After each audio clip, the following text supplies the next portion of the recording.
안녕하세요. 임상초고송쌤의 오븐싸게 홍현희입니다. 네, 오랫동안 기다려주셔서 너무 감사드리고요. 제가 채널을 버린 게 아닙니다. 네, 카페에 들려주신 선생님들께서는 좀 알고 계시겠지만 지난달에 청소년 상담사 연수 받고 워크숍 강의도 해야 되고 학교 일대로 하면서 여러 가지로 좀 정신이 없이 바빠가지고 유튜브 채널에 조금 소홀했었는데 그래도 기다려주신 선생님들께 보답을 하고자 하는 마음에 이 영상을 마련을 했습니다. 제 맘대로 뽑아본 예상 문제니까 여기에서 딱 나온다, 쪽집게다 이런 생각은 하지 않으시고 보시면 좋겠고요. 7년 기출을 하신 선생님들만 보시기를 추천을 드립니다. 만약에 내가 요게 조금 부실하다, 허술하다 이런 선생님들께서는 그냥 기출문제 공부하시는 게 더 나을 것 같아요. 제가 시작 전에 하나 또 말씀을 드리고 싶은 거는 이해하는 데 있어서 도움이 되는 영상이지 제가 이거를 다 답안을 제시해 드리는 게 이 컨텐츠의 목적이 아닙니다. 당연히 문제 같은 거는 적어드리겠지만 제가 모범 답안이라고 생각되는 것들을 다 써드리지는 않을 예정입니다. 어차피 선생님들께서 선생님들의 언어로서 써야 되는 시험이거든요. 그리고 혹시 이 모범 답안이 필요하신 분들은 제 전자책 문제집을 참고를 하시면 좋겠고요. 아니면 지금 갖고 있는 문제집에서 개념들 정리하시면서 이해에 도움을 받는 그런 용도로 하시면 좋을 것 같아요. 준비한 건 한 20문제 정도 되니까 즐겁게 공부를 시작을 해보도록 하겠습니다. 첫 번째로 제가 뽑은 문제는 뭐냐? 로저스 인간 중심 상담에서 강조하는 상담자가 지녀야 할 태도 3가지.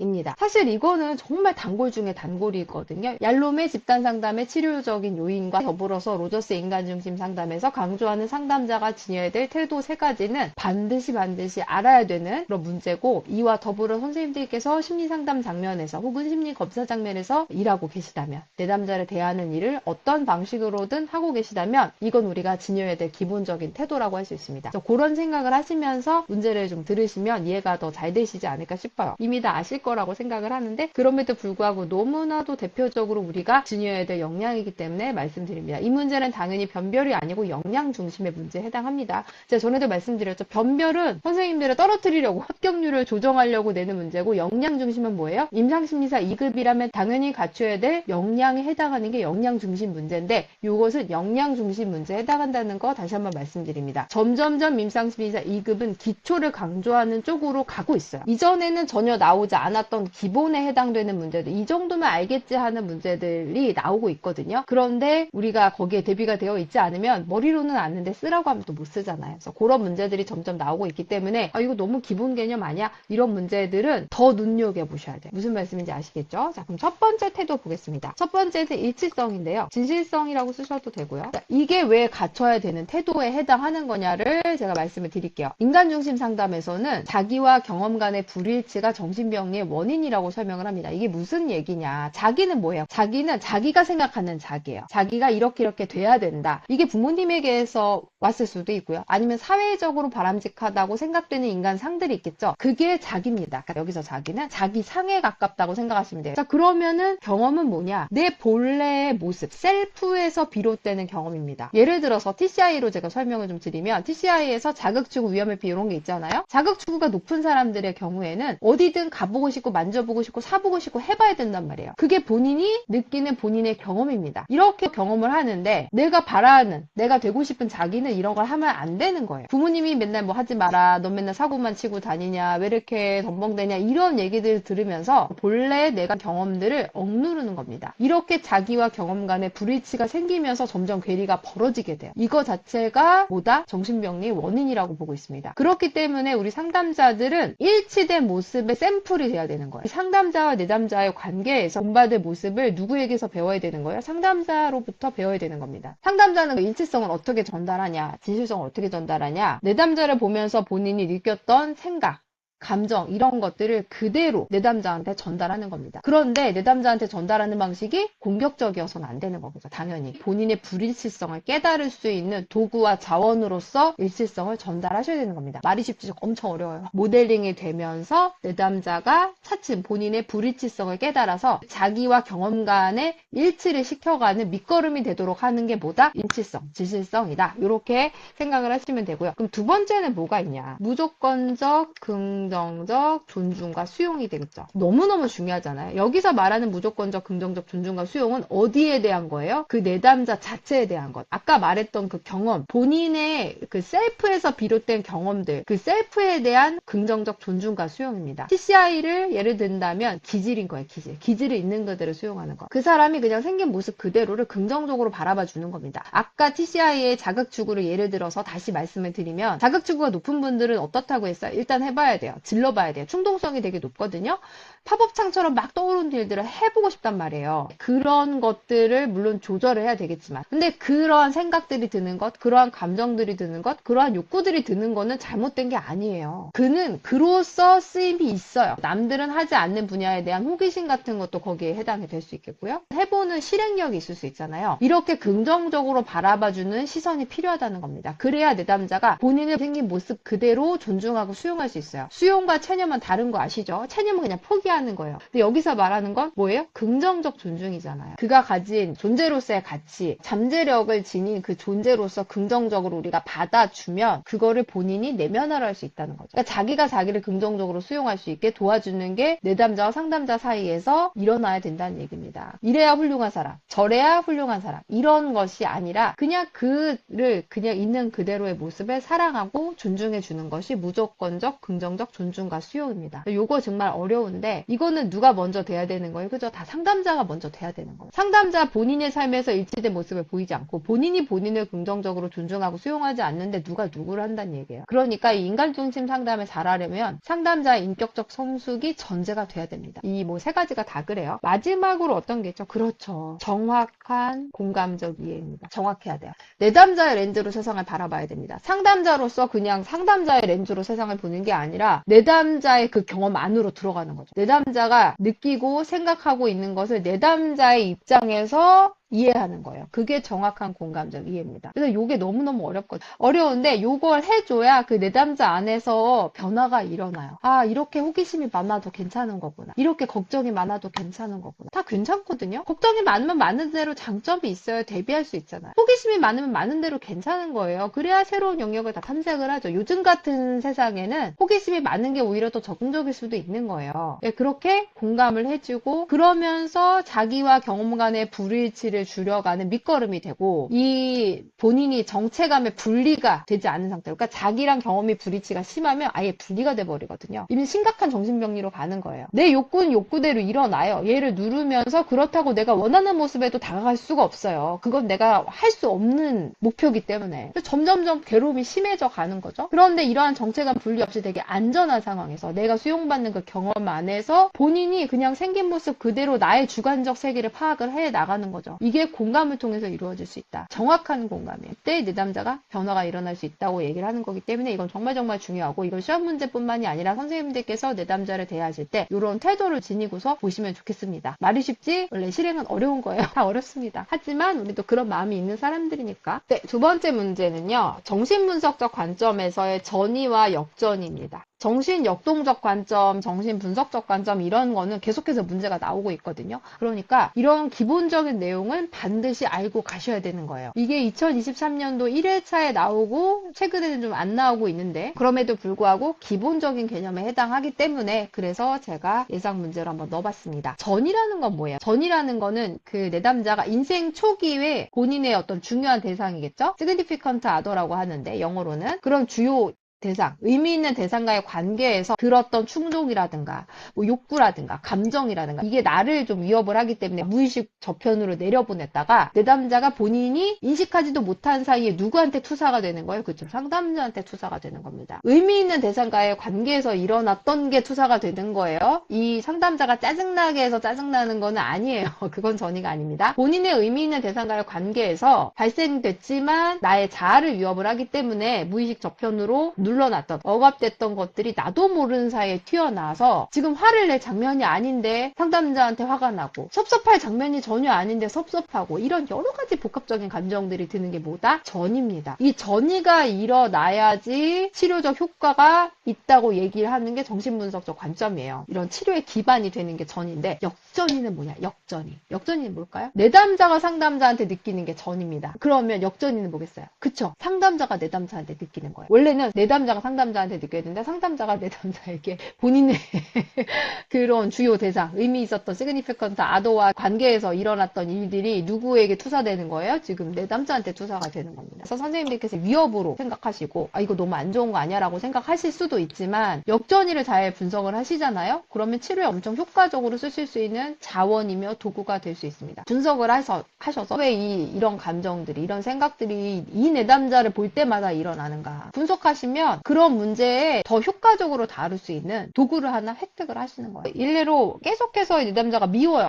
이 내담자 만날 생각만 하면 막 가슴이 답답해지고, 이 사람이 다른 내담자와 엄청 특별하게 다르게 나를 힘들게 하는 면이 없는데 그런데도 자꾸 이 내담자를 대하기가 어렵다. 상담을 하기 전부터 한 2, 3일 전부터 스트레스를 받는다면 그거는 역전일 가능성이 있기 때문에 교육 분석을 받아보시기를 추천을 합니다. 교육 분석을 받으시면 이런 내담자를 대할 때도 당연히 도움이 되지만 나의 성장에 도움이 돼요. 세 번째 문제 보겠습니다. 아까 전이와 역전이에 이어서 정신분석적 관점의 개념인데 방어기제입니다. 방어기제 이것도 너무너무 알아야 되는 기본 중에 기본입니다. 선생님들께 제가 계속해서 강조드리는 게 뭐였어요? 기초 중에 기초 다 알아야 되는 거. 그렇죠. 이거는 정말 수십 번 말했던 것 같아요. 로저스의 인간중심 상담에서 강조하는 상담자의 태도 3가지. 그 다음에 얄룸이 말하는 집단 상담의 치료적 요인 6가지 정도 쓰실 줄 알면 너무너무 좋죠. 그다음 세 번째가 방어기제의 정의를 쓰고 방어기제의 유형을 적어라. 이것도 한 9가지 정도 쓰실 수 있으면 좋겠어요.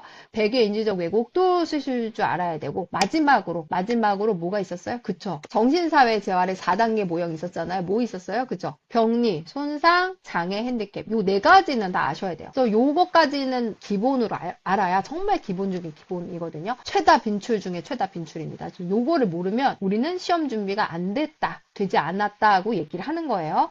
수능 시험 보러 가야 되는데 구구단도 모르는 꼴입니다. 그래서 요거는 기본 중에 기본으로 깔고 가셔야 되는 거고, 거기에 해당하는 방어기제 문제가 2025년도 2회차에 나오고 안 나왔는데 이거는 계속해서 나오기도 하는 문제이기 때문에 이참에 좀 정리를 하고 가실게요. 방어기제의 정의를 한번 적어보겠습니다. 방어기제의 정의와 유형. 방어기제가 뭐예요? 불안이나 죄책감 같이 본인의 자아를 위협하는 그런 감정들이 있어요. 부정적인 정서들이 있거든요. 여기에 대처하고 나의 자아를 보호하기 위한 무의식적인 반응이에요. 무의식적인 반응. 왜 무의식적이에요? 내가 의식하지 않았는데 나도 모르게 일어나는 거예요. 나도 모르게 부인하고 억압하고 나도 모르게 합리화하고 나도 모르게 신체가 나오는 겁니다. 의식이 되면 그거는 방어기제가 아니에요. 그래서 내 자아를 보호하기 위한 무의식적 반응이다. 이렇게 생각을 하시면 되고, 자 그럼 유형 하나하나 보겠습니다. 유형. 억압은 뭐냐면 이 내 자아를 위협한다고 생각하기 때문에 용납할 수 없는 거예요. 용납할 수 없는 감정이라든가 충동이라든가 생각들을 어디로 내려보내요? 무의식으로 내려보내는 거죠. 이게 바로 억압입니다. 그런데 이 내려보낸 게 사라지냐? 사라지지 않아요. 문제는 사라지지 않고 우리에게 계속해서 영향을 주게 됩니다. 제가 못 그리는 그림이지만 잠깐 그림을 좀 그려볼게요. 빙산 있었잖아요. 그쵸? 그래서 여기까지가 의식이에요. 요게 의식이고요. 그 다음에 요 밑에가 전의식이에요. 좀 자극에 대해서 의식으로 올라올 수 있는 게 전의식이고요. 가장 큰 비율을 차지하는 게 뭐다? 얘가 무의식인 거예요. 그래서 우리는 어디에 영향을 제일 많이 받아요? 의식의 영향을 많이 받는 게 아니라 얘의 영향이 가장 큰 거예요. 보세요. 비율이 더 크잖아요. 뇌로 치면 변형계 이하 여기입니다. 우리가 생각하지도 못했는데 감정뇌의 지배를 받잖아요. 뇌로 치면 여기가 전두엽인 거예요. 전두엽은 우리가 의식할 수 있죠. 그래서 내가 조절한다고 조절하는데 나도 모르게 화를 내거나 나도 모르게 욱하거나 나도 모르게 짜증을 부렸다. 뭐예요? 이거예요. 이거. 감정뇌가 건드려진 거거든요. 근데 우리도 몰라요. 왜 그러는지. 왜냐? 인식하면 내가 위험해진단 말이죠. 계속 다 얘로 내려보내는데 얘가 나를 쥐고 흔든다. 그래서 프로이트가 얘기하는 거는 얘를 자꾸 위로 올려야 된다는 거예요. 우리가 인식을 하게 되면 조절할 수 있다는 거죠. 이게 치료를 진행하는 과정이 되는 거겠죠. 그래서 이렇게 생각을 하시면 되고, 이게 뭐다? 방어 기제다. 억압은 요 의식을 하면 안 되기 때문에 위험하기 때문에 이렇게 내려보내는 건데 얘가 사라지지 않고 있다가 자꾸 나타나서 우리를 곤란하게 하는 상황들이 생긴다는 거죠. 네. 그래서 첫 번째 억압 받고, 두 번째 뭐가 있을까요? 부인. 너무 쉽잖아, 부인. 그죠? 아니야, 하나도 안 힘들어. 표정은 엄청 심각한데. 아니, 나 견딜만한데? 땀을 뻘뻘 흘리면서. 여기 뭐 보면 다크서클이 여기까지 내려와 있고 그런데 아니야, 절대 힘들지 않아. 나 더 할 수 있어. 더 견딜 수 있어. 막 누가 보기에도 빤히 보이는데 아니라고 부정하는 게 부인이죠. 그래서 다른 사람에게는 분명해 보이는 현실적인 측면을 인정하지 않는 것, 그게 부인입니다. 그 다음에는 투사. 아까 봤었던 거예요. 투사는 뭐예요? 본인의 용납할 수 없는 감정이나 충동이나 사고 등을 누구 거라고 하는 거예요? 내 게 아닌 거예요. 내 위험하니까. 내 거라고 하면 위험한 거예요. 그래서 누구한테 미룬다? 남한테 미루는 거죠. 너 때문에 그랬어. 네가 잘못된 거야. 라고 하는 거예요. 그래서 왠지 왠지 모르게 주는 거 없이 미운 사람들 있어요. 잘 한번 생각해 보세요. 선생님들이 지닌, 선생님들이 용납할 수 없는 본인의 모습이 그 사람으로 나타난 거일 수 있습니다. 그런 게 투사죠. 그 다음에 제가 책에 적어놓은 건 행동화인데, 행동화는 뭐예요? 합리적으로 대응할 수 있음에도 불구하고 과하게 부정적 행동만 나타내는 것들을 우리가 행동화라고 하죠. 말이 좀 점잖죠. 행동화하면. 근데 막 욕하고 소리 지르고 뒤집어 엎고 이러는 게 행동화입니다. 그게 행동화고. 그 다음에 시험 날짜가 다가옴에 따라서 요거 보이시는 분들 많아요. 합리화. 어차피 내가 시험 접수는 했지만 가서 시험을 쳐도 나는 불합격이야. 왜냐면 여태까지 공부를 좀 잘 못해서 내가 너무 바빴잖아. 너도 알지. 내가 진짜 바빴어. 집안일도 바빴고 회사 일도 바빴고 내가 이것저것 하느라 정신이 없어가지고 정말 하고 싶은 마음은 굴뚝 같았는데 내가 실행을 못해서 어차피 가서 40점 50점으로 떨어지면 내 체력과 시간만 낭비하는 거잖아. 주말에 또 내가 잘 쉬어야지 직장 가서 일을 잘하잖아. 아니면 학교 가서 공부를 잘하잖아. 그래서 내가 정말 생각해서 이해득실을 따져서 내가 안 간 거야 라고 말하는 누군가가 있다면 선생님들은 합리화라고 생각하셔야 돼요. 본인은 아니시죠? 합리화입니다. 그런 게 자신의 생각이나 행동이나 감정에 어떤 동기가 있어요. 그걸 살짝 숨기고 내 선택을 적절하지 않은 방식으로 유리하게, 본인한테 유리하게 해석하는 게 뭐다? 합리화다. 이렇게 정리하시면 될 것 같습니다. 우리의 일상생활이라든가 다른 사람을 통해서 이런 방어기제 유형들은 많이 관찰할 수 있어요. 그래서 우리가 항상 공부할 때는 내가 이런 개념을 어디다 써먹을 것일까를 계속 생각을 하시면 더 잘 외워집니다. 그런 식으로 공부하시면 좋겠어요. 다음, 또 빈출 중에 빈출. 아까 제가 예를 들었던 그 5가지 문제 중에 하나로 들어가는 건데 100의 인지적인 왜곡, 인지적 오류를 6가지만 쓰겠습니다. 아론백이죠. 100의 인지적 왜곡. 또는 오류 똑같은 말이에요. 6가지 써라. 쓰실 줄 아시죠? 요것도 우리가 일상에서 많이 써요. 많이 쓰기 때문에 이 단순히 요 시험뿐만이 아니라 주변의 사람들을 이해할 때도 왜 저러나를 좀 볼 때 아, 저 사람이 그래서 그렇구나를 보실 때도 유용하고 본인의 행동이나 생각을 좀 분석하실 때도 도움이 되긴 돼요. 첫 번째 뭐가 있을까요? 그렇죠. 흑백 논리적 사고가 있을 수 있습니다. 이거 언제 할 수 있어요? 그죠? 아, 이렇게 공부할 거면 안 하는 게 낫지. 그냥 놀자. 스트레스나 풀고. 이게 흑백 논리적 사고입니다. 그러니까 제대로 하지 않으면 안 하는 것과 똑같다. 전혀 아니에요. 제대로 안 해도 한 건 한 겁니다. 한 글자라도 보긴 봤어요. 그래서 선생님들께서 마지막에 10분 전에 본 문제가 나올 수도 있어요. 실제로 그런 일들이 빈번히 일어나거든요. 그러니까 제대로 하지 않는 것은 하는 것이 아니다. 논 것과 동일하다. 이게 흑백 논리적 사고고 이게 정말 우리가 일상에서 무수하게 경험하는 인지적 왜곡입니다. 이거 부모님들께서 되게 많이 하시는데 그렇게 공부할 것만 하지 마. 차라리 놀아. 자. 막 이러시잖아요. 그렇게라도 한 게 한 겁니다. 안 한 것과는 천지차예요. 안 한 건 0이잖아요. 모든 생활 사건의 그 의미를 둘 중에 하나로만 선택하게 되면 우리한테는 옵션이 너무 없어요. 이거는 정말 대표적으로 우리가 많이 저지르는 인지적 왜곡 중에 하나입니다. 두 번째, 과잉 일반화.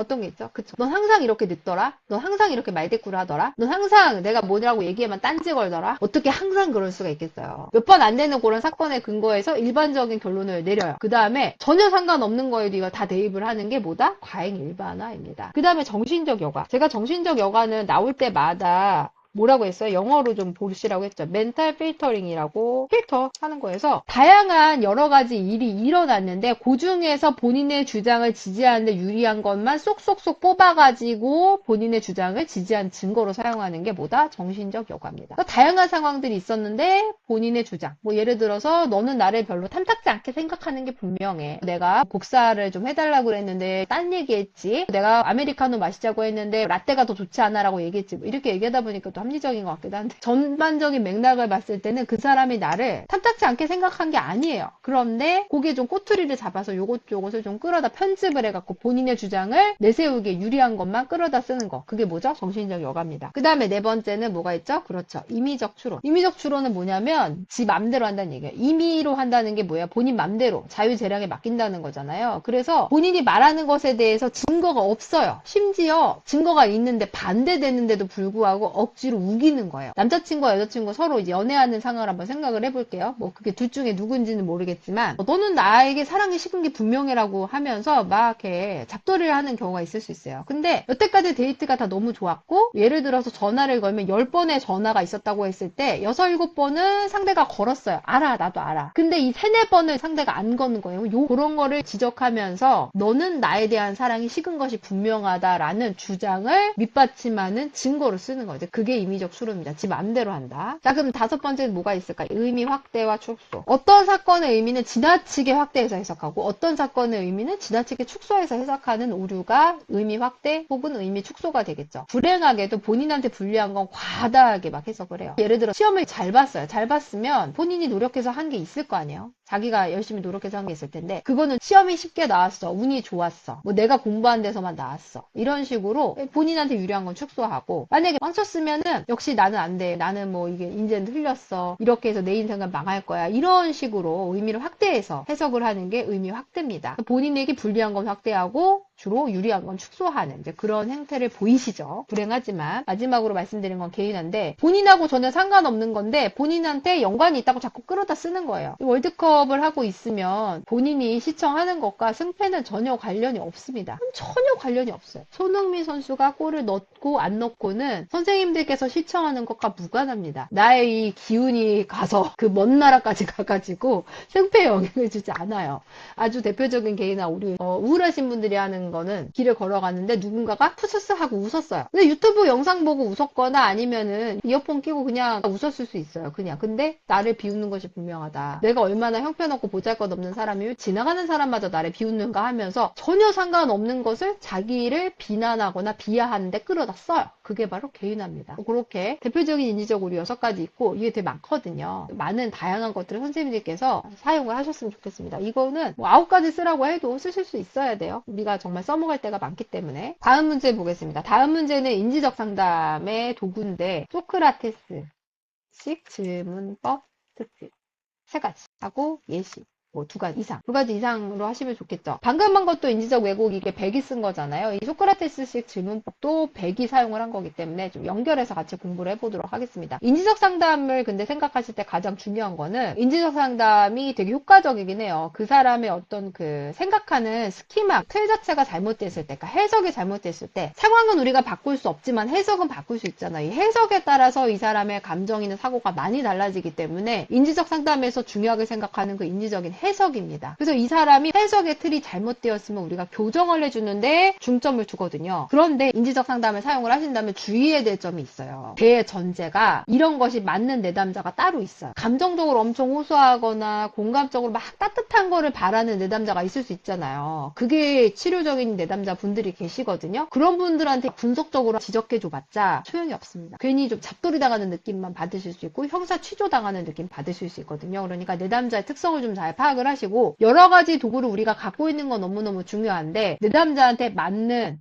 기법을 쓰는 것도 상담의 효과를 좌우하는 아주 중요한 요인이기 때문에 선생님들께서 그거 좀 생각하시면 좋겠어요. 소크라테스식 질문법이 맞는 분이 있어요. 안 맞는 분도 있기 때문에 언제나 사용할 필요는 전혀 없습니다. 어떤 상담이든 그런 건 좀 깔고 가시면 좀 소크라테스식 질문법의 특징은 뭐냐? 이거는 문답식 3파술입니다. 소크라테스가 제자와의 대화를 통해서 제자가 뭔가 진리를 깨닫도록 도와줬잖아요. 답을 알려주지 않았어요. 쪽집게 선생님이 아니었어요. 이건 어떠냐 저건 어떠냐 하면서 끊임없이 그 제자가 스스로 진리를 찾아갈 수 있게끔 질문에 대한 해답을 찾아갈 수 있게끔 도와줬잖아요. 그게 3파술이죠. 3파가 뭐예요? 아기 낳을 때 도와주시는 그 3파, 2, 3파 맞습니다. 그래서 질문을 통해서 내담자가 스스로 깨달을 수 있도록 도와주는 게 뭐예요? 문답식 3파술이고 그게 소크라테스식 질문법의 기법입니다. 그래서 내담자 스스로 좀 알 수 있도록 도와주는 거예요. 질문을 통해서. 상담자와 내담자가 서로 대화를 나누면서 자동적 사고 내용이 드러나요. 소크라테스식 질문법의 두 번째 특징은 사고의 논리적인 구조를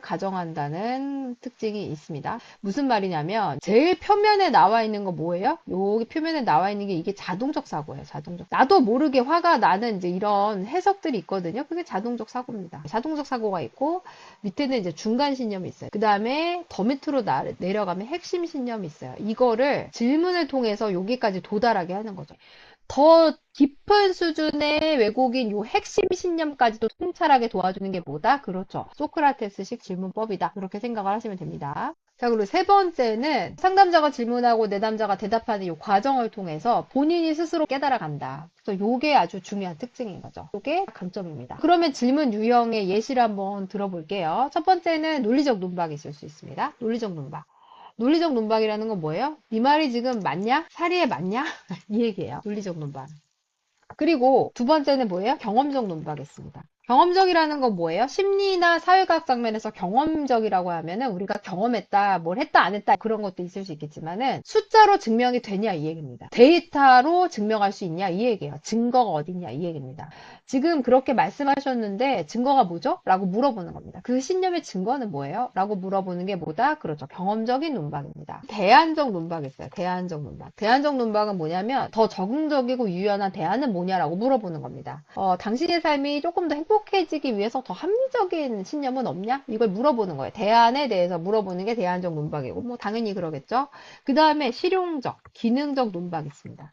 그렇게 해서 너가 얻게 되는 이득이 뭔데? 그걸 물어보는 거예요. 지금 그 핵심 신념을 유지하면서 네가 얻게 되는 실익이 뭐야? 그러니까 실제로 본인한테 어떤 게 이득이 되는 거죠? 라고 물어보는 겁니다.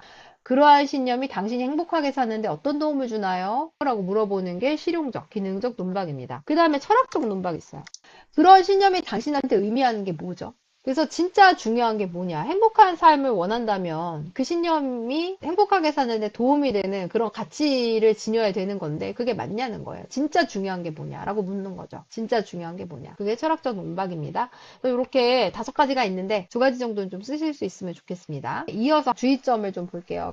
소크라테스식 질문법이나 다른 인지적 상담을 사용하실 때는 주의가 필요합니다. 왜냐면 아까 말씀드린 것처럼 잡돌이 당하는 느낌이 들어요. 이거 상담을 받으러 온 건지 취조당하러 온 건지 구분이 안 될 수 있어요. 그러니까 더 주의해서 사용을 하셔야 되는 거예요. 그래서 요거는 좀 일반적으로 좀 소크라테스식 질문을 쓰실 때 어떤 점을 주의하셔야 되는지 요걸 좀 보겠습니다. 첫 번째는 자동적 사고를 이 사람이 찾아내야 되잖아요. 그죠? 그 소크라테스식 질문법을 사용하면서 상담자가 질문하면 내담자가 대답하면서 계속해서 자동적 사고를 좀 찾아내도록 하는데 훈련이란 말이에요. 기술이죠. 일종의 기술이기 때문에 처음부터 잘한 사람이 없어요. 훈련을 받은 사람이 잘할 거잖아요. 그죠? 그래서 처음부터 잘한 사람이 없다는 말씀을 해주시면 미리 좀 실망하지 않게끔 도와주셔야 되는 거고, 2번째는 아까도 말씀드렸지만 소크라테스가 쪽집게 강사가 아니라고 했잖아요. 답을 안 알려줘요. 내담자 스스로 찾아가게 하는 게 이 소크라테스식 질문법의 핵심입니다. 그러니까 선생님들이 아무리 답답하고 빨리 알려주고 싶고 빨리 도움을 주고 싶은 마음이 여기까지 끌어올라도 참아야 되는 거예요. 미리 답이라고 생각하는 것을 알려주시면 안 됩니다. 내담자가 찾아가는 게 도움이 되는 거죠. 그러니까 이 인지적 상담이 안 맞는 분들은 질문에 답하는 것 자체 별로 좋아하지 않는 분들이 있어요.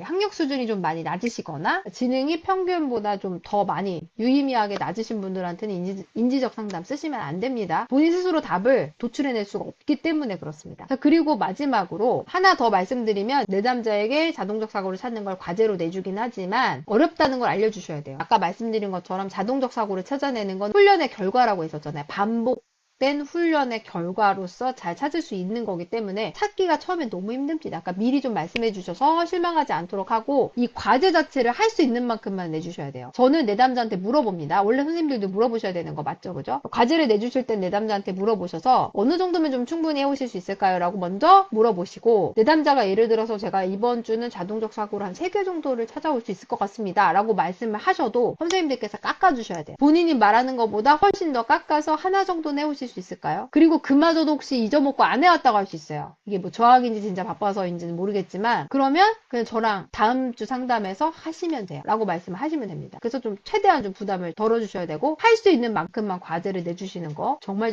중요하고 그 다음에 자동적 사고를 우리가 탐색해서 찾아내는 것에서 끝나면 안 돼요. 이것을 찾는 것에 대한 의미를 서로 같이 얘기를 나눠서 이 유용성에 대해서 함께 다루셔야 됩니다. 그래야 이것에 효과가 있다. 이렇게 좀 정리를 하시면 될 것 같고 제일 중요한 게 뭐냐면 취조받는 느낌이 들면 안 돼요. 아까부터 계속 제가 말씀드렸지만 이게 잡돌이를 받으러 온 건지 상담을 받으러 온 건지 구분이 안 되면 바로 조기 종결입니다. 아무리 유용하다고 해도 내담자가 받아들일 수가 없는 상담을 한다면 그게 무슨 상담이에요. 상담으로서의 의미가 없는 거예요. 그렇게 되면 내담자의 어려움을 진심어리 공감, 아까 저희 했었죠? 인간 중심 상담에서 말하는 상담자가 지녀야 될 태도를 지니시고 그러면서 따뜻한 태도로 공감 어린 태도로서 찾아낼 수 있도록 도움을 주시는 게 정말 중요합니다. 네, 여기까지 해서 소크라테스식 질문법 특징 살펴봤습니다. 다음 문제 볼게요. 다음 문제는 상담의 초기, 중기, 후기 단계의 특징과 상담 기법을 써라. 이거는 최종적으로 나온 건 2021년 3회차인데 지금 안 나온 지가 조금 됐죠. 조금 됐는데 이것도 기본 중에 기본이라서 제가 좀 가지고 와봤습니다. 그래서 요거는 좀 선생님들께서 알고 계셔야 되지 않을까? 라는 생각이 들어서 이참에 기본 정리하실 때 도움이 되시라고 가져왔고 이 상담 초기는 어떤 거예요? 내담자가 주호소를 가지고 왔으면 그 주호소를 잘 살피고 의뢰 사유를 잘 살피고 상담 목표를 설정을 하고 상담에 그죠? 사례 개념화를 하고 구조화를 하고 이런 것들이 다 초기에 이루어지는 겁니다. 물론 구조화는 진행하면서 하실 수도 있지만 초기에 정말 중요한 게 구조화예요. 구조화가 잘 이루어져야지 상담을 잘 진행을 하실 수가 있습니다. 그리고 목표 잡아야죠. 이 상담을 통해서 얻고 싶은 내담자의 목표가 무엇인지를 구체적으로 다 세분화를 하셔가지고 계획을 세우고 그를 실행해가는 게 이제 중기 단계니까 중기 단계로 도입하기 위한 준비를 하는 게 그게 초기 단계에서 이루어져야 되는 것들입니다. 그리고 가장 중요한 건 뭐예요? 초기 단계에서 가장 중요한 건 라포입니다. 라포는 사실 초기부터 후기까지 제일 중요한 건데 상담자와 내담자 간의 그 신뢰, 그 다음에 서로를 존중하고 호감을 갖는 그 상태가 라포라고 할 수 있는 거잖아요. 이 라포가 있어야 상담의 동기가 유지되고 상담의 효과성을 담보할 수 있기 때문에 라포를 형성하는 게 가장 중요하고 이게 초기에 아주 단단하게 되어 있어야 돼요. 제가 자주 드리는 말씀은 라포는 가을에 바짝 마른 낙엽과도 같다고 말씀을 드립니다. 가을에 아주 바짝 마른 낙엽은 바람만 살살 불어도 다 으스러지죠. 다 부서져요. 내가 상담자로서 내담자와의 라포가 단단하게 만들어졌다고 생각을 하셔도 정말 가을에 바싹 마른 낙엽처럼 어느 한순간 다 부서질 수 있어요. 그러니까 정말 조심해야 돼요. 정말. 이 라포를 유지하는 데 있어서 정말 주의를 많이 기울이셔야 됩니다. 상담 초기에 가장 중점을 둬야 될 건 뭐예요? 그래서 라포 형성입니다. 공감적 이해 같은 거 하셔야 되고 아까 말했던 인간중심 상담에서 강조하는 상담자의 바람직한 태도 이런 거를 보이면서 전문성을 또 보여주셔야 되는 거죠. 상담자로서 차별이 돼야 되잖아요. 그냥 아무나 할 수 있는 주변 지인이 할 수 있는 그런 조언들을 뚝뚝 던지는 거는 전문가가 아니에요. 상담자로서 전문성을 보이면서 이 상담에 대한 동기를 좀 유지할 수 있도록 하는 거, 반영적 경청 뭐 이런 것들 다 끝까지 가겠지만 이런 것들을 좀 해서 초기에는 이런 접근을 하셔야 되는 거고 그 다음에 중기는 어떤 게 있을까? 중기의 특징은 아까 초기에 세운 상담의 목표를 구체적으로 실행해가는 게 중기 단계에서 이루어져야 되는 겁니다. 그러니까 적극적으로 세워진 목표를 달성을 해 나가는 시기가 중기인데 그렇다는 건 뭐예요? 내담자가 변화를 해야 된다는 뜻이죠. 근데 변화에는 뭐가 따라요? 저항이 따르게 됩니다. 본인이 뭔가 부적응적인 행동을 하고 있었더라도 걔가 주는 이득이 있었을 거예요. 2차적인 이득. 장기적으로 보면 그 내담자한테 도움이 하나도 안 될 수 있어요. 회피라든가 이런 것들 전혀 도움이 안 되잖아요. 그런데 그럼에도 불구하고 회피하면 당장은 심리적으로 편안해지잖아요. 사조처럼 그냥 이렇게 구멍에 머리를 박고 현실을 부인하는 것이 장기적으로 볼 때 도움은 되지 않지만 그 잠깐 동안이라도 위안이 된단 말이에요. 그렇게 얻게 되는 2차 이득이 있기 때문에 이 행동이 계속해서 유지가 되는 거거든요. 그래서 이 저항을 어떻게 해요? 잘 다뤄야 되는 겁니다. 그래서 이 구체적인 목표를 좀 달성을 하면서 저항을 다루고 심층적인 공감, 필요할 땐 직면 같은 것들 들어가면서 내담자를 계속해서 탐색하고 수용하고 변화를 돕는 시기가 뭐다? 중기 단계에서 이루어져야 되는 거죠.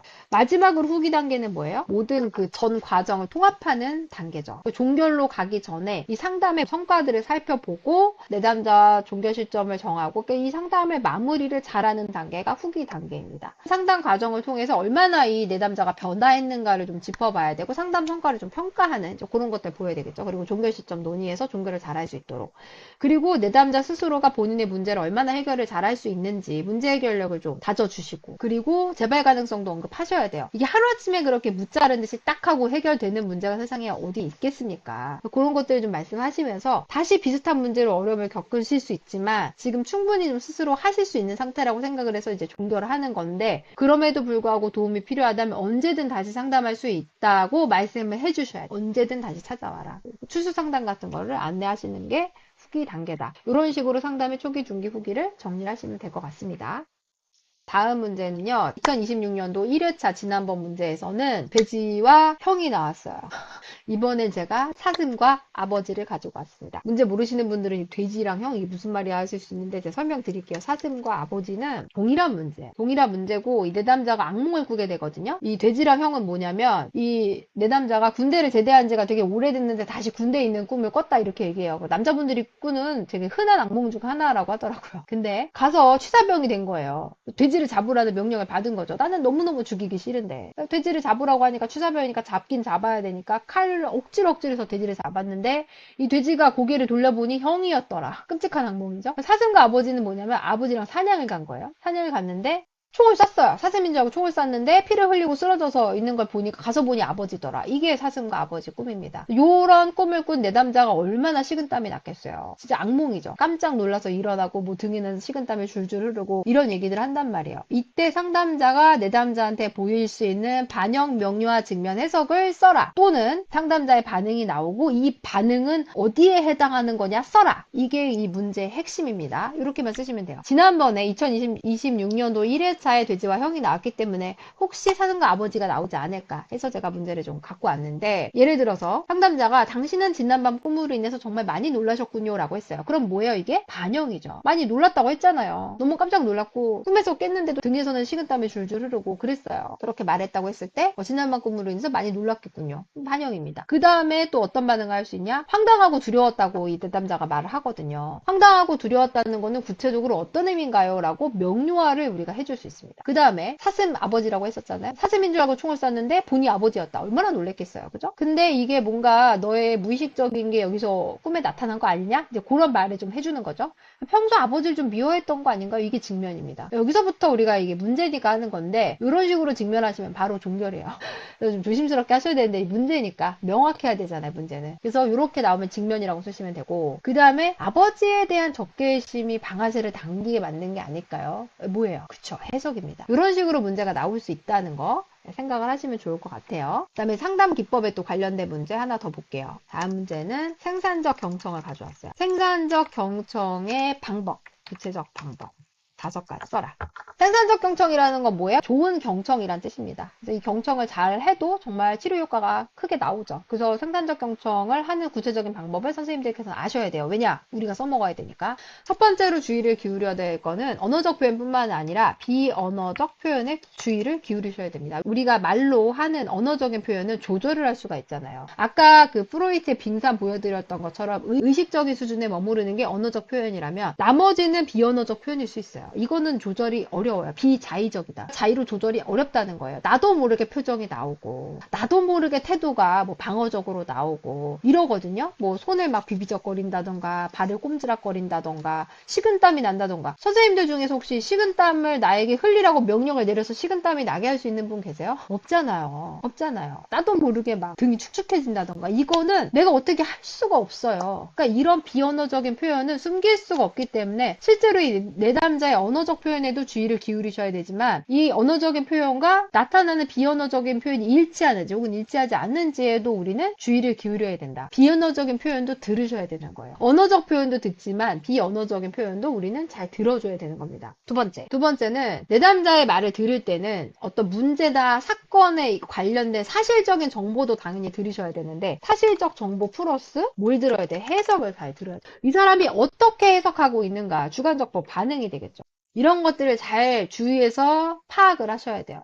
그러니까 그냥 사건 자체는 내담자가 말하는 거나 내담자가 아닌 제3자가 말하는 거나 같을 수 있지만, 여기에 따른 주관적인 반응은 다를 수 있잖아요. 그래서 요거를 잘 파악하셔야 된다는 거, 그게 생산적 경청을 하는 방법이고, 그 다음에 세 번째는요, 핵심적인 주제를 파악을 하셔야 되는데, 핵심 주제는 어떤 특징을 보이냐? 반복된다는 특징이 있습니다. 계속해서 반복되는 패턴이 있어요. 요거를 찾아보셔야 돼요. 그래서 핵심 주제가 반복적으로 나타나기 때문에 핵심 주제를 잘 찾으셔야 된다. 그래서 이 내담자가 주로 뭐 배신에 관한 이야기를 많이 한다던가, 아니면은 뭐 윤리적인 것에 대한, 뭐 사람이 그러면 안 되잖아요. 어떻게 그럴 수가 있나요? 라고 말을 하면서 줄줄 따라 나오는 스토리들을 들어보실 때 여기에서 공통점이 있어요. 공통점이 있다. 그래서 반복되는 주제, 패턴이 있는지를 잘 파악하셔야지 이 큰 흐름을 잡으실 수가 있어요. 네 번째로는 내담자가 어떤 말이나 표현을 하면 반응을 해주는데, 이 반응을 해줄 때 잠깐 기다리시면 좋겠다. 내담자한테 시간을 주셔야 돼요. 충분하게 표현을 할 수 있는 시간을 주셔야 된다. 이게 아주 중요합니다. 우리가 막 급하잖아요. 내담자 빨리 좀 낫게 해주고 싶어가지고. 그래서 내담자가 다 표현하지 않는데 섣불리 들어가실 경우가 있을 수 있거든요. 충분히 좀 기다려 주셔야 됩니다. 정말로 하고 싶은 말이 다 끝났는지를 좀 잘 봐주셔야 되는 거예요. 그리고 마지막으로 계속해서 주의를 기울이고 있고 당신의 말에 충분한 관심을 두고 있습니다라는 거를 표현을 해주셔야 되는데, 어떻게 표현하는 거예요? 고개를 이렇게 끄덕이고 좀 미소를 좀 지으시고, 그 다음에 하면서 선생님들도 이런 표현을 해주셔야 돼요. 주의를 기울이고 있다는 것을 표현을 해주셔야 돼요. 어떻게? 네, 그러셨군요 라든가, 맞장구를 좀 쳐주신다던가, 추임새 이런 거 있잖아요. 그 다음에 뭐 고개를 끄덕이고 미소를 좀 짓고, 이런 것들을 통해서 생산적인 경청을 할 수 있다. 이렇게 정리를 하시면 될 것 같습니다. 네, 다음 문제는 이제 심리평가 관련한 문제들인데, 요거는 또 기본 중에 기본입니다. 우리 지능검사하면 대표적으로 쓰이는 게 뭐죠? 그렇죠, 웩슬러 지능검사입니다. 웨이즈 4 기준으로 이 웨이즈를 구성하는 소검사 6가지와 각각이 측정하는 내용을 써라 라든가 아니면 지표 4가지를 써라 라든가 이런 것들은 선생님들께서 좀 틀리면 안 되지 않을까 싶습니다. 저도 임상심리사 2급 공부할 때 본 적도 없는 검사를 외워가지고 쓰기까지 하라고 라면서 진짜 힘들었는데 그럼에도 불구하고 지능검사에서는 문제가 계속해서 나와요. 웨이즈를 잘 외우면 리스크는 그냥 따라오는 거거든요. 그래서 웩슬러 지능검사의 지표 4가지와 그에 따른 소검사 2가지씩은 좀 아시는 게 좋지 않나 싶습니다. 첫 번째는 언어이해 지표가 있습니다. 언어이해 지표는 뭐예요? 결정성 지능을 측정하는 지표죠. 지난번 2026년 1회차 유동성 지능과 결정성 지능 얘기가 나왔었잖아요. 카텔이 말한 유동성 지능과 결정성 지능. 그 위로 올라가면 누가 있어요? 일반 능력인 G를 얘기한 스피어만이 있었죠. 스피어만의 제자가 누구라고요? 그렇죠. 카텔입니다. 카텔은 스승님이 G라고 퉁친 그 일반 지능을 2가지로 나눠볼 수 있다고 주장을 했습니다. 하나가 유동성 지능, 타고난 지능과 하나가 학습으로 이루어지는 결정성 지능이어서 이 2가지 축으로 좀 보자라고 말했던 게 카텔이고 이 2가지 축 중에서 타고난 지능이 유동성 지능이라면 학습으로 이루어지는 지능은 결정성 지능이다. 이 결정성 지능을 측정하는 지표가 뭐다? 언어이해 지표다. 이렇게 생각을 하시면 됩니다. 결정성 지능은 그러니까 배워야 되는 거예요. 배운다는 건 우리가 이렇게 공부하는 것만이 아니라 경험으로도 습득을 할 수 있습니다. 이런 것들이 다 포함되는 게 뭐다? 언어이해 지표다라고 생각을 하시면 돼요. 자, 그러면 여기에 해당되는 대표적인 소검사는 뭐가 있죠? 그렇죠. 어휘가 있습니다. 그냥 한번 생각해봐도 어휘는 우리가 배워야 알 수 있잖아요. 한국말이라도 모르는 단어 있을 수 있습니다. 그치? 뜻을 모르는 단어들을 우리가 배워야 알잖아요. 학습을 해야 습득을 해서 써먹을 수 있죠. 그게 바로 언어의 지표에 해당하는 거고 거기에 해당하는 소검사가 어휘다. 어휘 같은 경우는 그래서 결정성 지능을 측정하는 아주 대표적인 소검사고 학습으로 이루어진 지식이고 언어적 개념화나 추론이나 장기 기억 이런 것들을 측정할 수 있습니다. 왜 장기 기억이에요? 예전에 있던 기억에서 끌어내서 와야 되잖아요. 그래야 인출이 되기 때문에. 그래서 어휘가 아주 대표적인 언어이해 검사다. 또 있습니다. 비슷한 애 있습니다. 상식이 있어요. 상식. 상식도 배워야 아는 거예요. 결정성 지능에 당연히 속하겠죠? 학교나 경험에서 얻은, 환경에서 얻은 정보를 유지하고 인출하는 능력이 상식입니다. 예를 들어서 캐나다의 수도는 어디입니까? 뭐 이런 거가 상식이 되겠죠. 저는 캐나다의 수도가 어딘지 또 까먹었습니다. 그래서 이런 식으로 배워야 아는 것이 상식이 되겠죠. 그 다음에 하나만 더 해볼까요? 하나만. 언어이해 지표 하면은 정말 눈여겨봐야 되는 소검사가 공통성입니다. 공통성은 뭐예요? 2단어를 들려주고 그 2단어가 어떤 점에서 비슷한지를 물어보는 게 공통성 검사입니다. 공통성 검사는 근데 딱 결정성 지능에만 해당한다고 하기는 어려워요. 왜냐면 2단어를 주고 그럼 이제 2단어 뜻을 알아야 되겠죠? 이 2단어를 묶는 상위 개념을 얘기해봐라예요. 추론이 들어갑니다. 그래서 딱 떨어지게 공통성이 결정성 지능만에 측정한다고 보긴 어려워요. 왜냐하면 추론이 들어가기 때문에. 추론은 어디의 영역이에요? 그렇죠. 유동성 지능의 영역입니다. 딱 떨어지는 건 아니지만 그럼에도 불구하고 2단어의 개념, 뜻을 알고 있어야 상위 개념으로 묶어낼 수 있기 때문에 그래서 결정성 지능을 측정한다고 말을 할 수가 있는 거예요. 언어적인 추론이나 문제 해결 능력도 공통성을 통해서 우리가 확인을 할 수가 있습니다. 아주 중요한 검사예요. 아주 중요한 검사다. 그래서 이렇게 3가지 정도 좀 쓰실 수 있겠죠? 자, 그 다음에 두 번째로는 우리 지금 학습으로 이루어진 결정성 지능 했어요. 그럼 아까 안 했던 게 뭐예요? 그렇죠. 유동성 지능을 측정하는 지각 추론 지표가 있습니다. 이건 타고난 지능을 측정을 하는 거예요. 그러니까 배우지 않아도 뭔가 잠재되어 있는 지능이라고 볼 수가 있는데 컴퓨터로 치면 하드디스크 용량이라고 생각하시면 돼요. 하드디스크 용량이 아무리 뛰어나도 소프트웨어가 하나도 없으면 그냥 깡통이잖아요. 똑같습니다. 그리고 내가 아무리 많이 집어넣고 싶어도 소프트웨어를 아무리 많이 설치하고 싶어도 하드웨어 용량이 작으면 넣을 수가 없잖아요. 지능은 그런 거예요. 그러니까 타고난 것과 학습이 어느 정도 영향을 서로 주고 받는다. 이렇게 생각을 하시면 되고 이 지각추론은 유동성 지능에 속하는 그런 지표다라고 생각을 하시면 되고 대표적으로 지각추론을 측정하는 검사는 토막자기가 있습니다. 블록 디자인이라고 영어로 불리우는데 정육면체에 한 면은 하얀 면, 한 면은 빨간 면, 한 면은 반반 섞인 정육면체 요 모양이 2개씩 있겠죠? 대칭으로 그걸 주고 샘플 줘요. 그 모양은 이 토막을 사용해서 맞추라고 하는데 처음엔 4개 줬다가 나중에 9개로 늘어납니다. 그러니까 추상적인 자극을 보고 내가 해석을 해서 분할을 해서 다시 통합하는 능력까지 같이 보는 게 뭐다? 토막작입니다. 이건 배워서 되는 게 아니에요. 물론 가베 같은 거 해봤던 친구들이 조금 더 잘하긴 합니다. 블록 같은 거 많이 갖고 놀았던 친구들이 더 잘하긴 하지만 그럼에도 불구하고 한 개 이상을 가기는 어렵다. 유동성 지능이기 때문에 그래요. 타고 타고난 게 있기 때문에 그래서 추상적인 시각 자극을 분석해서 나누고 그 다음에 다시 통합하는 그런 능력들을 보게 되고 시지각 당연히 필요하겠죠. 시지각 조직화도 보게 되고 시공간적 문제 해결을 하는 그런 능력이고요. 요 토막자기가 만약에 점수가 안 나온다면 이과는 아니에요. 이과는 아니다. 우리가 벡터나 행렬 같은 경우에는 이렇게 입체적으로 생각할 수 있는 나중에 저희가 통계 시간에 좀 기회가 되면 배우겠지만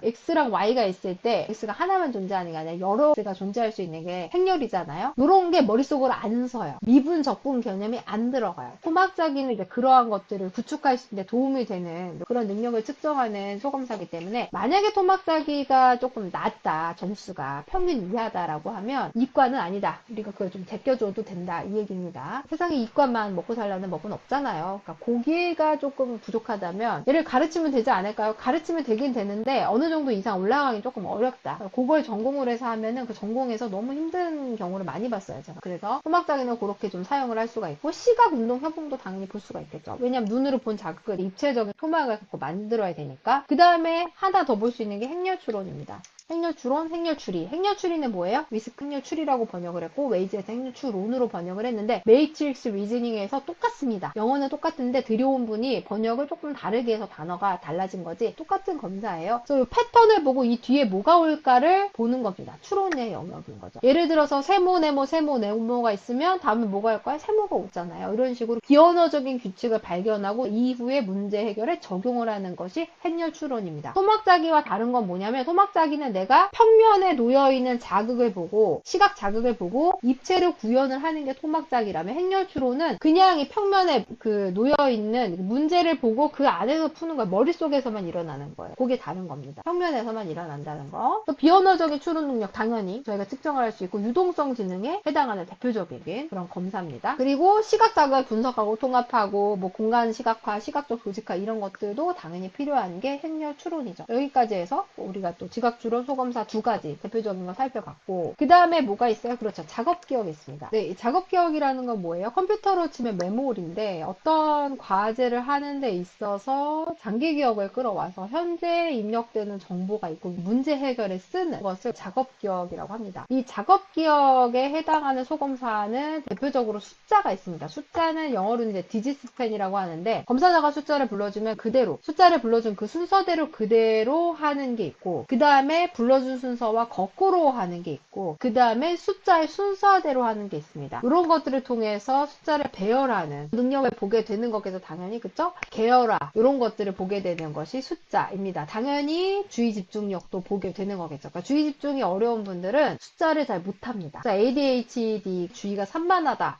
라고 할 때는 숫자에서 점수가 상당히 낮은 이제 그런 특성을 보일 수 있어요. 물론 이제 순서와 순차 연결 요거를 통해서 조금 더 교차 검증을 하셔야 되겠지만 그리고 ADHD가 정말 의심되면 ADHD 검사를 또 따로 수행을 하셔가지고 크로스 체크를 하셔야 됩니다. 어쨌든 숫자에서 그렇게 낮은 점수를 보일 수 있다는 거 생각을 하셔야 되고 또 웨이즈에서 작업기억을 체크할 수 있는 다른 검사는 산수입니다. 암산으로만 산수 문제를 푸는 거예요. 암산으로만 손가락, 발가락 사용 안 되시고 메모도 안 됩니다. 검사자가 불러주는 문제를 머릿속으로 듣고 기억하고 그 다음에 이전에 장기기억에 있었던 산수에 관한 지식을 끌어와서 곱셈, 나눗셈까지도 들어가거든요. 그걸 끌어와서 문제를 해결하는 것. 그래서 단계별로 좀 이루어져야 되는 과제에서 어려움을 겪으시는 분들은 산수에서 점수가 낮은 특징을 보이게 됩니다. 마지막으로 처리 속도가 있는데요. 처리 속도는 단순한 시각적 정보를 빨리빨리 내게 필요한 것으로 바꿔주는 능력이라고 좀 생각을 하시면 될 것 같아요. 대표적인 두 가지 검사가 동형찾기와 기호쓰기가 있습니다. 동형찾기는 두 가지 예시가 있고 요 보기에서 요 둘 중에 하나라도 있으면 기호가 있거든요. 둘 중에 기호가 하나라도 있으면 있는 것을 체크하고 없으면 아니오에 체크하는 게 동형찾기인데 우리가 수많은 정보들 중에서 나한테 필요한 정보에만 주의를 기울이고 필요한 정보가 아닌 것에는 주의를 끄는 것 그것이 동형찾기가 특성을 하는 겁니다. 그러니까 당연히 주의 집중을 보게 되죠.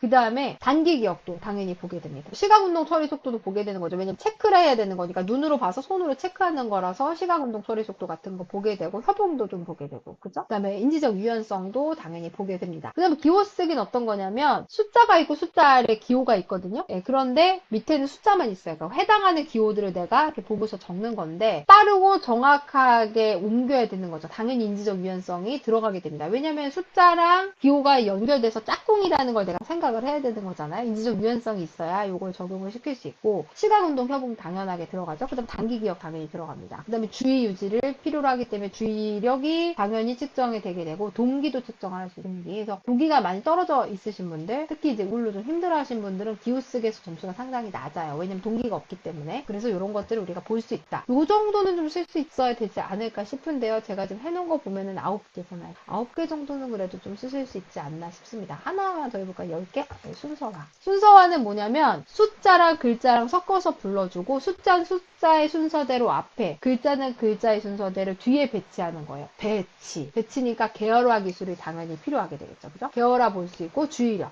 정신적 조작, 이런 것들을 측정할 수 있는 게 순서화입니다. 이 정도면 10개 정도는 우리가 가볍게 외워줬잖아요. 그래서 이렇게 쓰실 수 있으면 좋겠어요. 네, 다음 문제는 로샤인데, 로샤는 선생님들 특수점수 이런 거 진짜 어렵거든요. 지금 시험이 한 달 정도 남았는데 내가 로샤를 하나도 안 했다. 그러면 그냥 다른 거 외우시는 게 낫긴 하거든요. 그런데 로샤에서 기본으로 나오는 문제가 있어요. 기본으로 맞으라고 내는 문제가 있거든요. 변별하려고 내는 게 아니라 역량에 해당하는 로샤의 문제가 2개가 있습니다. 하나가 엑스너 방식의 채점 항목이에요. 그리고 다른 하나는 이 채점 항목에 해당하는 건데 반응 영역을 쓰라는 게 있어요. 반응 영역. 이거 2개는 기본 중에 기본이기 때문에 어려울 것도 하나도 없거든요. 로샤 지금 그냥 포기하고 싶은데 라는 분들은 혹시 나왔을 때 이게 나왔는데 틀렸으면은 점수 주려고 낸 문제를 점수가 깎이는 거예요. 점수 주려고 낸 문제에서 감점당하는 거기 때문에 이런 억울한 상황 우리가 겪으면 안 되잖아요. 로샤 검사를 엑스너 방식으로 채점했을 때 채점 항목 한 5가지 정도. 그 다음에 그 채점 항목 중에서 반응 영역을 쓰라는 거 4가지밖에 안 돼요. 그래서 그건 좀 외워주셨으면 좋겠습니다.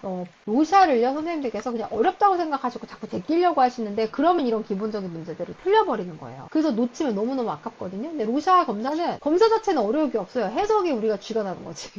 로샤는요, 이렇게 10장의 카드로 구성이 되어 있고, 1번 카드부터 10번 카드까지 딱 10장이고, 약간 도톰한 마분지에, 그 데칼코마니로 이렇게 물감으로, 그 데칼코마니 아시죠? 우리 초등학교 때 해봤잖아요. 그게 찍혀 있어요. 그 반점을 보고 수검자가 반응을 합니다. 뭐가 건드려지는 거예요. 그럼 이제 그거를 버바팀이라고 해서 수검자가 말한 그대로 다 적어요. 그대로 적어서 그걸 해석을 하는 게 로샤 검사예요. 검사를 들어보시면 그렇게까지 어려울 게 없는데, 나중에 채점을 하면서 머리에 쥐가 나거든요. 5개 정도는 좀 외워줄 수 있잖아요. 일단은 데칼코마니 이렇게 반점이 있다고 했을 때 어디를 보고 반응을 했느냐가 반응 영역이에요. 어디를 보고 반응을 했느냐. 반점 전체를 보고 반응하시는 경우도 있고요. 그죠? 우리가 홀 반응이라고 해서 W를 씁니다. 그 다음에 전체 말고 어느 구석 부분을 보고 반응하시는 경우도 있어요. 네, 그럴 때는 D라고 씁니다. 네, D라고 쓰고, 부분은 디테일이에요. 부분을 봤다. 그 다음에 DD는 디테일의 디테일입니다. 다른 사람들 95%가 반응하지 않은 영역에 반응을 했을 때 DD라고 하고요. 그 다음에 공백 반응이 있어요. 스페이스.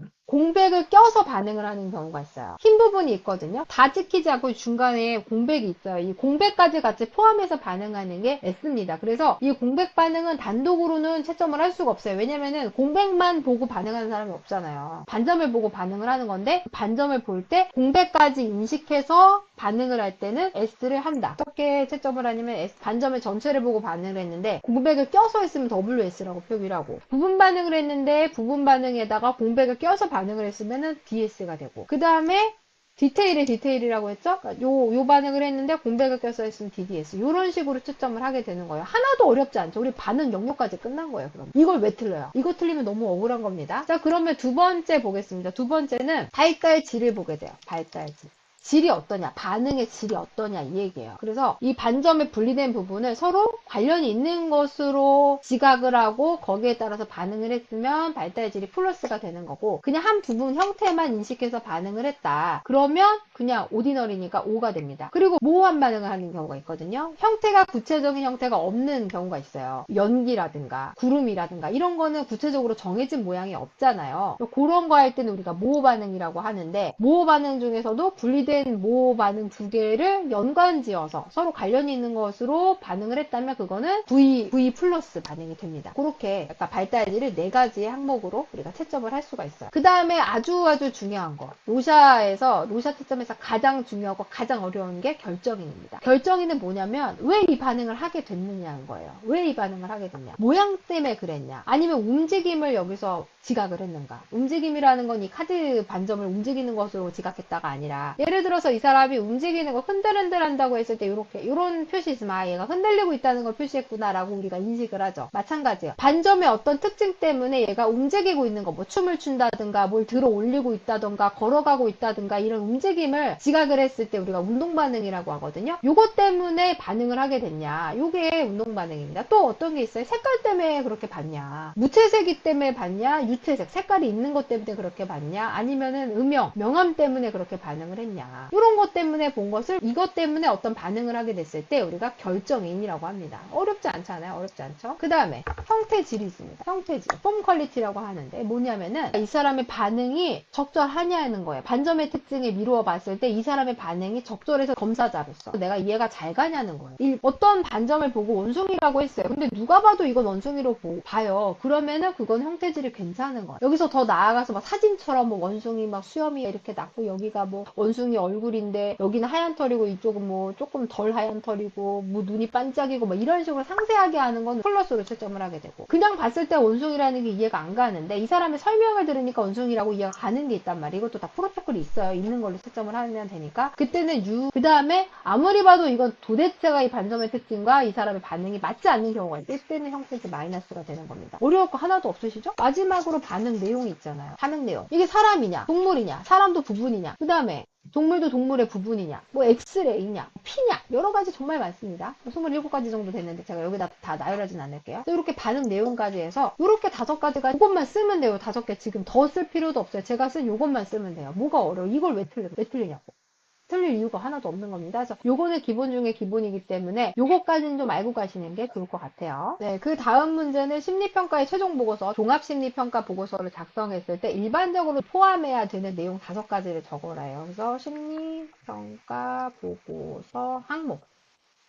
반드시 포함되어야 할 항목 5가지. 이건 쓸 수 있어야 되겠죠. 이것도 2023년도 2회차에 나왔기 때문에 다음에 또 나와도 이상하지 않아요. 심리평가를 처음에 면담부터 해가지고 뭐 의뢰사유 파악하고 어쩌고저쩌고 해갖고 실질적으로 검사 배터리를 구성을 하고 이 검사를 시행을 해서 그 검사 결과를 해석을 하고, 그 다음에 이 사람한테 내릴 수 있는 진단명 같은 거, 그 다음에 이 사람한테 치료할 때 주의할 점, 재원 같은 걸 쓰는 게 심리평가의 최종 보고서잖아요. 그죠? 뭐 면담할 때 행동도 관찰하고 검사하면서도 행동도 관찰하고 종합적으로 이렇게 봤을 때 이런 문제, 이런 심리적인 어려움을 겪을 것으로 예상된다. 이런 게 심리평가 보고서잖아요. 여기에 어떤 게 반드시 포함되어야 하느냐예요. 선생님들께서 심리평가 보고서를 본다고 했을 때 어떤 것들이 꼭 들어가야 되느냐, 이렇게 이해하시면 훨씬 더 쉽습니다. 첫 번째 뭐가 들어가야 돼요? 너무 중요하죠. 너무너무 중요하고 이게 없으면 안 돼요. 인적사항, 개인정보 들어가야 되는 거죠. 이름이 뭔지, 나이가 뭔지, 성별이 뭔지 그런 거 나와줘야 되잖아요. 주소, 연락처 이런 것들 쭉 나와줘야 되는 거죠. 이게 없으면 누구 건지 알 수가 없잖아요. 인적사항은 기본적으로 들어가 줘야 되는 겁니다. 누구에 대한 보고서인지 우리가 알아야 되기 때문에. 두 번째는 뭐예요? 왜 왔냐? 뭐 때문에 왔냐? 왜 지금 왔냐? 이게 들어가줘야 돼. 실질적으로 왜 지금이 중요한데 왜 왔냐? 그리고 왜 지금 왔냐가 중요한 거예요. 왜 왔냐는 뭐 우울해서 왔습니다. 우울한 게 하루 이틀 된 문제가 아닌데, 바로 어제 발생한 게 아닌데 왜 지금 오셨어요? 뭔가 이유가 있어요. 의뢰사유와 주고서를 살펴보셔야 되고, 그 다음에 현병력, 그죠? 과거력. 그다음 과거 병력, 그 다음에 개인력, 가족력 뭐 이런 것들 보셔야 되는 거죠. 이전에도 똑같은 증상을 겪으실 적이 있는지, 현재 뭔가 진단받은 게 있는지, 과거에 그런 적이 있었는지, 가족 중에 뭐 우울한 사람이 있었는지, 비슷한 증상을 겪으신 분들이 있는지. 왜냐면 우울도 유전적 요소가 있는 거 아시죠? 유전적 영향이 있습니다. 우울도. 그 다음에 양극성 장애 같은 것도 유전이 영향이 크다고 알려져 있고, 조현병 같은 것도 유전의 영향이 커요. 그런 걸 살펴보려고 가족력까지 보셔야 되는 거고, 실시된 검사 종류 보셔야 되죠. 실시된 검사 종류. 그 다음에 행동 관찰 같은 거 봐야 되고, 그 다음에 검사 내용 여기다 쓰셔야 되죠. 검사한 내용의 해석 같은 거 쓰셔야 되고, 그 다음에 결과 쓰셔야 되는 거고, 그 다음에 진단명 들어가야 되죠. 그래서 결론적으로 이 사람은 무슨 진단, 주요 우울자든가 아니면 양극성 장애, 뭐 이형 뭐 이런 거 나오겠죠. 아니면 뭐가 조현병, 요즘에 많이 나오는 게 양극성 장애예요. 전에 우울장애가 되게 흔했거든요. 우울장애 진단이 흔하더니 요즘에는 양극성 장애 진단이 흔하더라고요. 근데 잘 보셔야 돼요. 그냥 우울장애이기만 할 경우가 더 많아요. 양극성 장애라고 자꾸 하시는 거는 화를 내는 거를 보고 조증이 왔다고 막 그러는데, 사실 우울하신 분들이 화를 잘 내요. 그리고 치료 시 권고사항, 뭐 예를 들어서 편집증적인 성향이 있으시다면 이제 그런 거를 말씀을 해주시면서 이 내담자와의 관계에서 라포 형성이 상당히 중요하다, 하지만 어렵다, 이런 것들도 좀 우리가 제시를 해줄 수 있어야 되는 거고, 예를 들어서 뭐 자해 문제로 온 내담자의 경우에는 변증법적 행동 치료를 권한다라든가 이런 식으로 권고사항이 있거든요. 권고하려면 뭘 알아야 돼요? 우리가 치료를 알아야 되는 거예요. 그래서도 치료를 문제를 배워야 하는 겁니다. 여기까지 해서 5가지 이 정도만 적으시면 되지 않을까 싶어요. 물론 이제 여기다 좀 추가해서 정확하게 적으실 필요는 있죠. 이런 정도만 아시면 될 것 같습니다. 그래서 여기까지 해서 저희 11문제 살펴봤는데 이것만 해도 조금 시간이 좀 기네요. 그죠? 그래가지고 좀 잘라서 해볼까 싶어요, 선생님들. 그래서 여기까지 해서 1부 마치고 2부는 제가 다음에 또 올려드리도록 하겠습니다. 오늘도 너무너무 고생 많으셨고요. 저는 홍쌤 마음대로 예상문제 2부에서 다시 선생님들과 즐겁게 공부하도록 하겠습니다. 고생 많으셨어요. 감사합니다. 화이팅이에요.